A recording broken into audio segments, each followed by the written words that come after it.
امیر المؤمنین حضرت عمر فاروق رضی الله تعالی عنه ولی فچغو چغو وجړل. امیر المؤمنین حضرت عمر فاروق رضی الله تعالی عنه په مسجد نبوي کښې ناست او د مسلمانانو په ورځنیو چارو بوخت و. یو دنګ ځوان چې سپېره ویښتان او سپېره مخې و، خیرن کالي یې اغوستي او تړۍ یې هم څو ځایه شکېدلې وې. یوه اوږده لکړه یې په لاس کې وه او څو لوښي لرګي یې په څادر کې تړلي فشا کړي وو. جومات ته راننوت. امیر المؤمنین او ناستو کسانو ته یې سلام واچاوه او یو طرف ته غلی کښېناست. امیر المؤمنین او ناستو کسانو د مسافر ګمان فرې وکړ، سلام یې ځواب کړ او په خپلو کارونو بوخت شول. ځوان هم ناست و چې ګړه ګوړه کمه شي او دته له امیر المؤمنین سره د خبرو چانس پیدا شي. د خلافت په دربار کښې خلک یو څه کم شول. عمر فاروق رضی الله تعالی عنه مسافر ځوان ځان ته راوغوښت او د حاجت پوښتنه یې ورځنې وکړه. ځوان ورته وویل، امیر المؤمنینه، زه تاسو راغوښتی وم، څو ورځې وړاندې ستاسې لیک راغی او دا دی زه له فرمان سره سم حاضر شوم.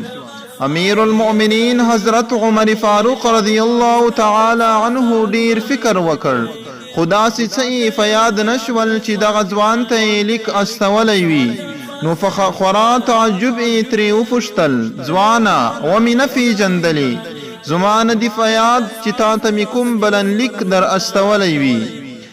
په دوړو او خاورو ککړ ځوان خپل شکېدلی ګریوان سره راټول کړ او په ډېره عاجزۍ او حیا سره یې د خدای تعالی د رسول صلی الله علیه وسلم وفادار ملګري ته وویل، امیر المؤمنینه، زما نوم عمیر بن مصیب دی او زه تیر کال ستاسې له لورې د حمص والي ټاکل شوی وم.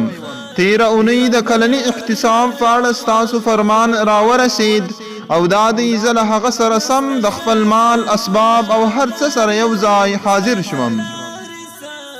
امیر المؤمنین حضرت عمر رضی الله تعالی عنه د دې خبرو په اورېدو سره سترګې د ځوان په سترګو شخې کړې، ګوته په غاښ پاتې شو او څو شېبې په ځیر ځیر د هغه حالت ته کتل. امیر المؤمنین ته ورفیاد شو چې تیر کال یې دغه ځوان د مسلمانانو په مشوره د شام د شیراز ولایت حمص والي ټاکلی و. هغه مهال چې دغه ځوان شام ته روانېده نو د ښکلا، خوښۍ او شتمنۍ نښې یې په ټنډه کیلورایه معلومېدې. د هغه د اغوستلو کالي په څو اوښانو بار و، د تورو زغرو او ډالیو حساب یې نه کېده. خو نن په داسې حال کې د مسلمانانو د امیر په وړاندې ناست دی چې د فقر، غربت او بیچارګۍ له امله د پېژندلو وتلی و. تړۍ او کالي یې شکېدلي وو او څیره یې د بېخوبۍ او نه خوراک له امله تکه زیړه شوې وه. د اسلام خلیفه ورته وفرمایل، الله اکبر، عمیره، ته چې مې تیر کال استولې خورا فنډ او تر و تازه وې، د مال او اسباب حساب دې نه کېده، خو اوس دې په داسې حالات کې وینم چې درته کتلی هم نشم، خیر خو به وي، ولې په داسې حال یې؟ هغه ورته وویل چې امیر المؤمنینه، له دندې مخکې ما سوداګري کوله او کله ناکله به تاسې سره د خدای تعالی په لاره کې جهاد ته تللم. ما ته خدای تعالی شي ډېرې پیسې او شتمني راکړه، خو کله چې مو د مسلمانانو په دنده وټاکلم نو د مسلمانانو د ښېګڼې په لاره کې مې ځان هیر کړ. امیر المؤمنینه، د حمص خلک زکات او جزیه په مینه ورکوي. تیر کال مو په میلیونونو درهمه بیت المال ته تحویل کړل. له محاصلو او نورو عوایدو لاسته راغلې پیسې مو د هیواد او مسلمانانو په شیرازۍ کې لګولي.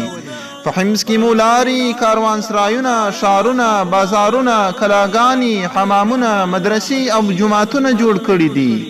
حمص تاسو د خلافت تر ټولو ودان، شیرازه او بډای ولایت دی. امیر المؤمنین ترې وپوښتل، د ځان لپاره د بیت المال څخه بندوبست کړی دی؟ عمیر بن مصیب رضی الله تعالی عنه جواب ورکړ امیر المؤمنین د ورځې روژه یم د شپې په اوبو روژه ماتوم او څو خرما او یا هم نیمه د جوارو ډوډۍ خورم دغه فسادر کې غوټه لوټه او کنډولۍ می د کور اثاثه دي یو دغه صادر لرم چې عورت فری فټوم او یو دغه لکړه چې ځان فری ساتم حضرت عمر رضی الله تعالی عنه د دې خبرې فاوریدو ژړغونی شو د عمیر په حال غیبته راغله او خراف زور ای فجړا فیل وکړ او لاسی فداسی دعا پورته کړ ای الله زه شاهدی ورکوم عمیر پاک دی یا الله ما په جنت کې له عمیر سره یو ځای کړي د عمیر سر یې ښکل کړ او د راتلونکي کال لپاره بیا حمص ته واستاوه درنو مسلمانانو ورونو دا رښتینی او په زړه پورې واقعه د قرآن رالاندې د دوهمې مرتبې کتاب صحیح البخاري کې راغلی ده د نورو ښکلو معلوماتو لپاره زموږ سره اوسئ جزاکم الله خیرا